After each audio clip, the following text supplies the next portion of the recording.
పంట పొలాలకు ముఖ్యంగా అందించే ఎరువు యూరియా. ఈ యూరియాలో 46% నైట్రోజన్ అంటే నత్రజని అనేది ఉండడం జరుగుతుంది.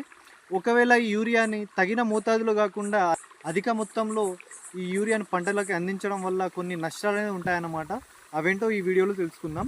ముఖ్యంగా ఏంటంటే ఈ రికమెండెడ్ డోస్లో కాకుండా మనం అధికంగా ఈ యూరియాని అందించడం వల్ల ఆ పంట యొక్క పైరు అనేది అధికంగా పెరగడం, వెజిటేటివ్ స్టేజ్ అనేది ఎక్కువగా రావడం అనేది జరుగుతూ ఉంటుంది.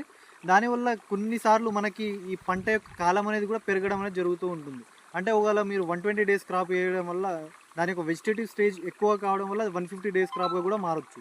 ప్లస్ ఇంకోటి ఏంటి అని అంటే పూత అనేది కూడా చాలా ఆలస్యంగా అనేది రావడం జరుగుతుంది. చివరికి కొన్ని సందర్భాల్లో మనం తాలు గింజల్ని కూడా చూడొచ్చు అనమాట.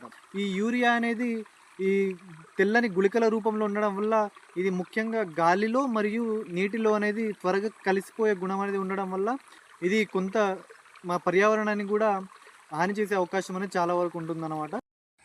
ఇంకో విషయం ఏంటి అని అంటే ఈ యూరియాని అధిక మొత్తంలో ఉపయోగించడం వల్ల ఆ పంటకి ఆశించే పురుగుల యొక్క ఆ శక్తి అనేది కూడా పెరిగిపోతుందన్నమాట. అంటే ఇవి ఆ యూరియా యొక్క శక్తిని అవి తట్టుకొని అవి మళ్ళీ ఆ క్రాప్కి మళ్ళీ అటాక్ అయ్యే అవకాశాలు అనేవి చాలా ఉంటాయన్నమాట.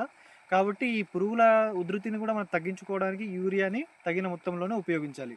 అంటే మరీ ఎక్కువ కాకుండా ఆ పంటకి ఎంత అవసరం ఉందో అంతే యూరియాని ఉపయోగించడం వల్ల మనకు మంచి దిగుబడి అనేది రావడం జరుగుతుంది. ప్లస్ దాంతోపాటు ఈ పైరు యొక్క ఆ వెజిటేటివ్ స్టేజ్ని కూడా మనం కొంచెం కంట్రోల్ చేసే వాళ్ళం అవుతాము.